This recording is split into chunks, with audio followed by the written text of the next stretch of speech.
6 point ఫార్ములాలు తర్వాత zonal systems పెట్టుకొని మనం కొంత దెబ్బతింటా ఉన్నాం అధ్యక్ష.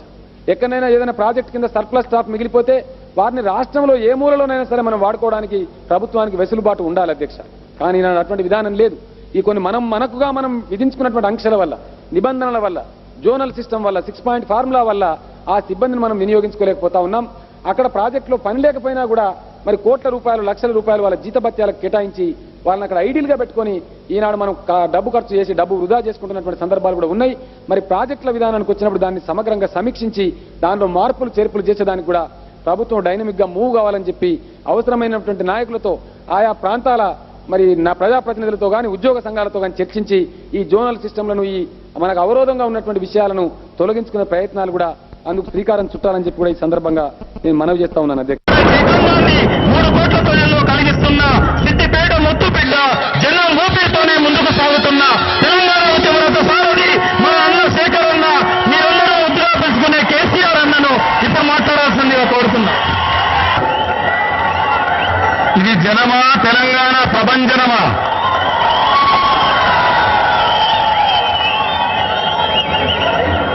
మనం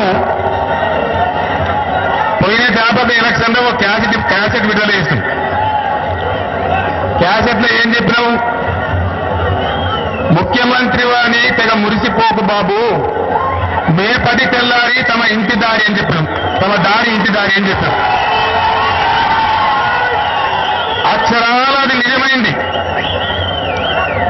చంద్రబాబు నాయుడుకు ఆనాడు సింగిల్ డిజిట్ అని చెప్పినాం. అది కూడా అక్షరాలు నిజమైంది. ఇలా కాంగ్రెస్ వాళ్ళకు నేను చెప్తున్నాను, మే 10 తెల్లారి చంద్రబాబు నాయుడు గారి ఇంటి దారింది. కానీ మీ బతుకు మీ ఇంట్లో కూడా రాని మీరు చేసిన ద్రోహానికి వంచనకు మీ దారి ఇంటి దారి కూడా కాదు, మీ ఇంట అన్నం కూడా పెట్టారు మీకు. మీ బతుకులు శంకరగిరి మాన్యాలే. ఆ పరిస్థితి మీకు రాబోతుంది.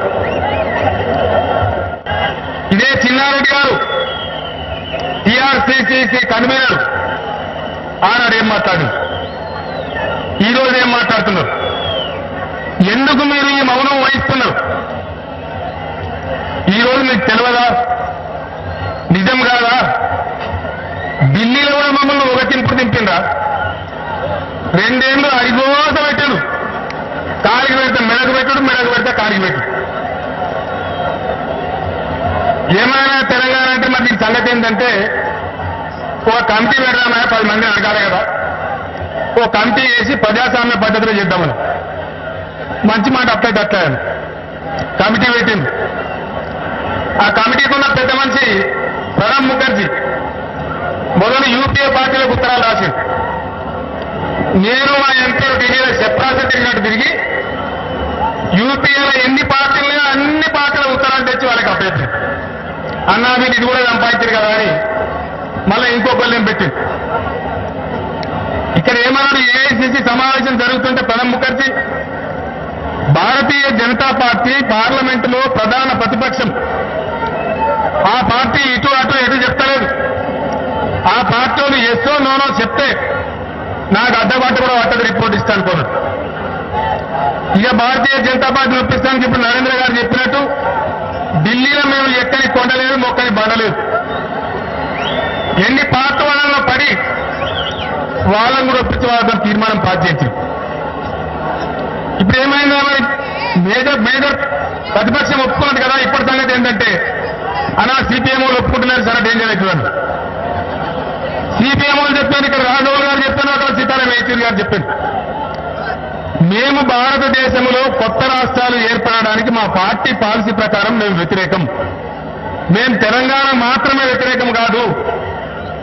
మీరు కాంగ్రెస్ పార్టీ తయారుంటే, మీకు చిత్తశుద్ధి ఉంటే మీరు తీర్మానం పెట్టుంటే బీజేపీలకు సపోర్ట్ చేస్తే ఆటోమేటిక్ అయిపోతుంది.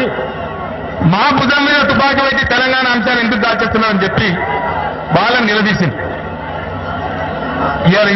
ఈ రకమైన పద్ధతిలో కాంగ్రెస్ పార్టీ కనుక ముందుకు వస్తే 450 మంది ఎంపీలతో బిల్లు పాస్ అయ్యే పరిస్థితి ఈరోజు ఉంటే ఇంకా కన్సెన్సస్ రాలేదని మాట్లాడుతున్నారు. నేను ఒకటే మాట్లాడుతున్నా, ప్రధానమంత్రి గారు, ఇక్కడ ఉన్నటువంటి పిసిసి ప్రెసిడెంట్ గారు, మేము లెటర్లు పత్రికలు కూడా రిలీజ్ చేశాం. ఏ పార్టీ మాకు సపోర్ట్ చేసింది, ఎన్ని పార్టీలు మాకు మద్దతు వచ్చినాయి. ఇవన్నీ వాస్తవాలు కావా?